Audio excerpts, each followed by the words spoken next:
পাকিস্তান ও পাকিস্তান নিয়ন্ত্রিত কাশ্মীরে ক্ষেপণাস্ত্র হামলা চালিয়েছে ভারত। এতে পাকিস্তানে নারী ও শিশু সহ ৮ জন নিহত হয়েছে, আহত হয়েছে অন্তত ৩৫ জন। বুধবার গভীর রাতে পাকিস্তান ও পাকিস্তান নিয়ন্ত্রিত কাশ্মীরে ক্ষেপণাস্ত্র হামলা চালায় ভারত।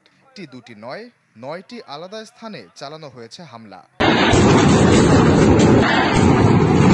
স্থানীয় সময় বুধবার প্রথম প্রহরে পাকিস্তানের আজাদ কাশ্মীরের মুজফফরাবাদ সহ বিভিন্ন জায়গায় ভয়াবহ ক্ষেপণাস্ত্র হামলা চালায় ভারত।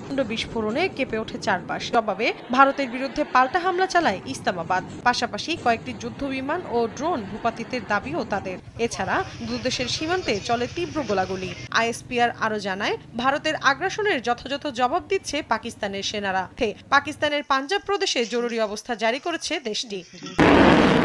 বেজে গেল যুদ্ধের দামামা। চিরশত্রু ভারত পাকিস্তানের মধ্যে হামলা পাল্টা হামলা। মধ্যরাতে ভয়াবহ মিসাইল হামলা চালায় ভারত। সমান টক্কর দিচ্ছে পাকিস্তানও। ভারতীয় সশস্ত্র বাহিনী এক বিবৃতিতে জানায়, অপারেশন সিঁদুর নামের অভিযানে পাকিস্তানের ৯টি জায়গায় হামলা চালানো হয়েছে। সশস্ত্র গোষ্ঠীর অবকাঠামো লক্ষ্য করে হামলা চালানো হয়েছে। পাকিস্তানের সেনা সদস্যদের উপর কোনো হামলা চালানো হয়নি। পাকিস্তানি ভূখণ্ডে ভারতীয় ক্ষেপণাস্ত্র হামলাকে লজ্জাজনক বলে আখ্যা দিয়েছেন মার্কিন প্রেসিডেন্ট ডোনাল্ড ট্রাম্প। মাটাল এ পরিস্থিতিতে গভীর উদ্বেগ প্রকাশ করেছেন জাতিসংঘের মহাসচিব আন্তোনিও গুতেরেস। হামলার দায় স্বীকার করেছে ভারত।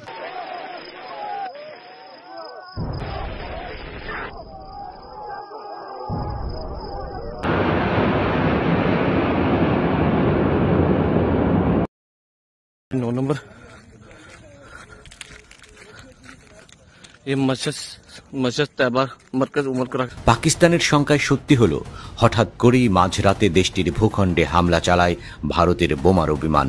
এই আচমকা আক্রমণে প্রাণ হারান ৩ নিরীহ পাকিস্তানি, আহত হন অন্তত ১২ জন। পাকিস্তান ও ভারতের প্রতিটি আঘাতের জবাব দেওয়ার দাবি করেছে। সকালের প্রথম আলো ফোটার আগেই পাকিস্তান বিমান বাহিনী গুলি করে ভূপাতিত করে ৩টি ভারতীয় যুদ্ধ বিমান। এরই মাঝে আসে আরও এক চাঞ্চল্যকর তথ্য। পাকিস্তানি প্রতিশোধমূলক হামলায় ভারতীয় একটি ব্রিগেড হেডকোয়ার্টার ধ্বংস হয়েছে। পাকিস্তানের অভিযোগ, ভারত যুদ্ধ উস্কে দিচ্ছে।